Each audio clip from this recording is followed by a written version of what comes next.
Dne 18. februarja sem ministru za kmetijstvo dr. Pogačniku postavil poslansko vprašanje okrog njegove državne sekretarke gospe Sonje Bukovec. Ob aferi Baričevič je namreč gospa Bukovec v medijih večkrat poudarila, da je na kraj dogodka prišla tako hitro, ker je vse 15 let prijateljica, družinska prijateljica z Baričevičevim. Vendar pa je znano tudi dejstvo, in to sem omenil tudi v poslanskem vprašanju, da je gospa Sonja Bukovec bila tudi vršilka direktorice Agencije Republike Slovenije za prestrukturiranje in privatizacijo in da je podpisala sklep, s katerimi so izbrali Barsos MC, medicinski center DOO, za vlaganje medicinsko-rehabilitacijski center v Rimskih Toplicah. Res je, da mi minister na poslansko vprašanje še ni odgovoril, ker ima še nekaj dni časa. Predvidevamo pa, kakšen bo odgovor gospoda ministra. Po naši oceni pa gre v tem primeru najmanj za klientelizem in glede na to, kaj vse se je dogajalo okrog Rimskih Toplic, tudi kasneje, po naši oceni gre tudi za sum koruptivnih dejanj. Zato smo v poslanski skupini SDS ministra gospoda Pogačnika tudi pozvali, oziroma ga danes pozivamo, da svojo državno sekretarko gospod Sonjo Bukovec odstavi z tega položaja.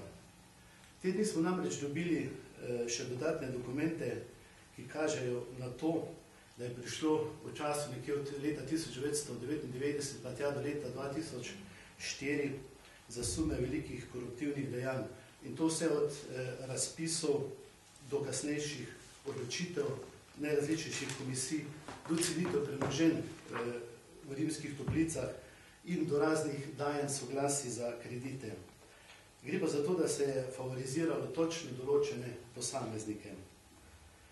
Leta 2005, v prejšnjem mandatu, sem bil tudi pobudnik za vložitev amandmaja k odloku o spremembah in dopolnitvah odloka o programu prodaje državnega, finančnega in stvarnega premoženja za leti 2004 in za 2005. S tem amandmajem smo takrat izločili iz programa prodaje kompleks Rimske Toplice, saj so najrazličnejši dokumenti kazali na to, da nekdo želi priti zelo poceni do tega dragocenega premoženja. Seveda pa Sonja Bukovec v teh poslih nikakor ni bila edina. Zanimivo je to, da je bil Anton Rop kot minister za delo tudi predsednik nadzornega sveta Agencije Republike Slovenije za prestrukturiranje in privatizacijo, ki je vodila ravno gospa Sonja Bukovec. In gospod Anton Rop je bil tisti, ki je 15. maja leta 2000 podpisal predpogodbo o oddajanju nepremičnin v najem oziroma zakup s pravico najemnika do predčasnega odkupa. Pogodbo sta podpisala gospod Sašo Baričevič in Tone Rop. Bukovčeva je po dokumentih sodeč pripravljala teren za družbo Barsos, zato so tudi naredili vse, da so že izbranega investitorja za prenovo Rimskih Toplic iz leta 1998, to pa je bila družba Investplan, odstranili iz te igre. Zanimivo tudi to, kar kaže dokumenti, ki jih boste tudi dobili, da je Sonja Bukovec sedela na eni od sej sveta Krajevne skupnosti Rimske Toplice, kjer so na svetu zahtevali, naj Vlada Republike Slovenije takoj prekine vse dogovore s podjetjem Investplan Ljubljana. Seveda so takrat očitno že vedeli, da bo novi izbrani investitor Barsos in so Vlade zahtevali, naj Vlada na bodočega investitorja prenese celotno premoženje zdravilišča. Podarili so celo, da pod njemu sprejemljivimi pogoji. Torej, ne pod sprejemljivimi pogoji za državo, ki je oddajala ta kompleks, temveč pod sprejemljivimi pogoji za novega najemnika oziroma investitorja.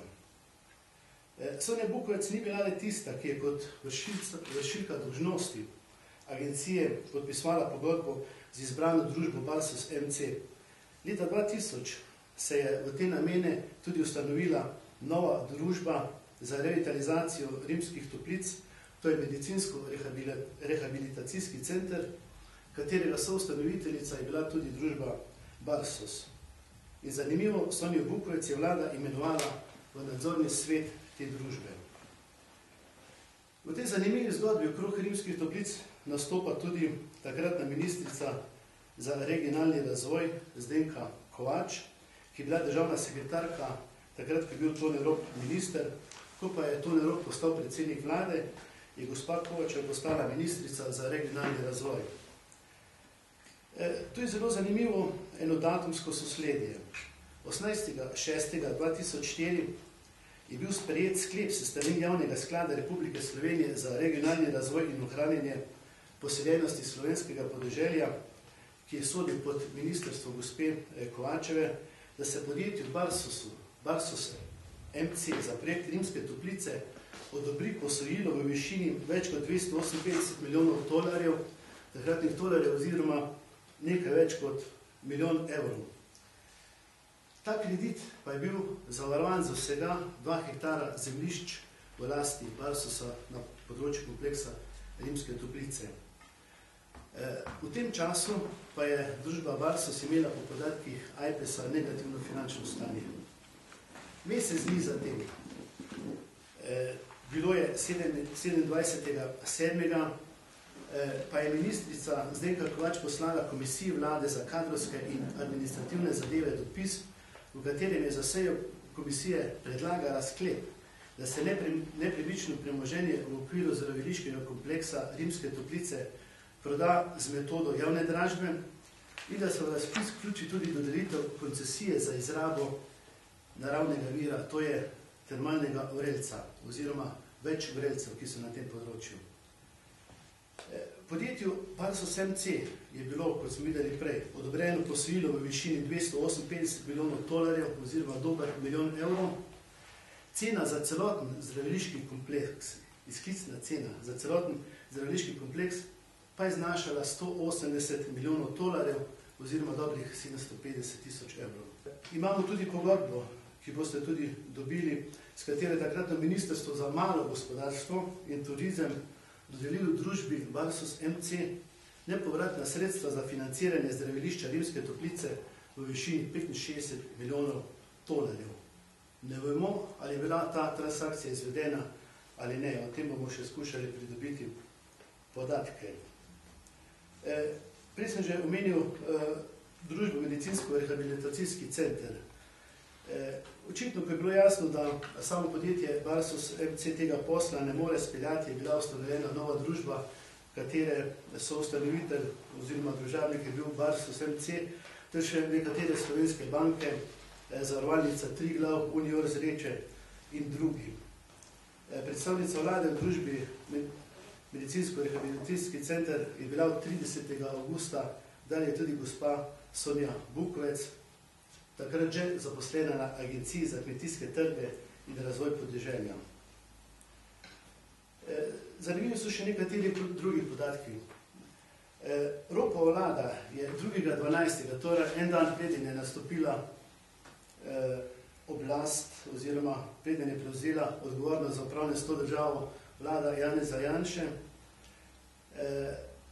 na 161. dopisni seji sprejela sklep, da lahko vlada z medicinsko-rehabilitacijskim centrom sklene stavbno pravico in to od dneva sklenitve pogodbe do uveljavitve opcije nakupa. Se pravi, bila je dana opcija nakupa. Pogodbo o ustanovitvi stavbne pravice pa sta ministrica Zdenka Kovač in takratni direktor MRC-ja Max Brečko podpisala 3.12.2004, takrat, ko smo tukaj v parlamentu imenovali novo vlado in ko se je stara vlada selila iz vladnih prostorov. Seveda, gospa Zdenka Kovač ni več na kakšni pomembni javni funkciji, zato mi po tej plati, politični plati, njene odgovornosti ne moremo terjati. Zagotovo pa lahko kriminalisti pregledajo vse te pogodbe, pogledajo, kako so potekali ti dogovori, kaj se je dogajalo za policijo, kajti veliko povedo že samo sosledje teh dogodkov in seveda veliko povedo pogodbe same. In najmanj zaradi politične higiene je nujno, da minister Pogačnik takoj zamenja državno sekretarko Sonjo Bukovec.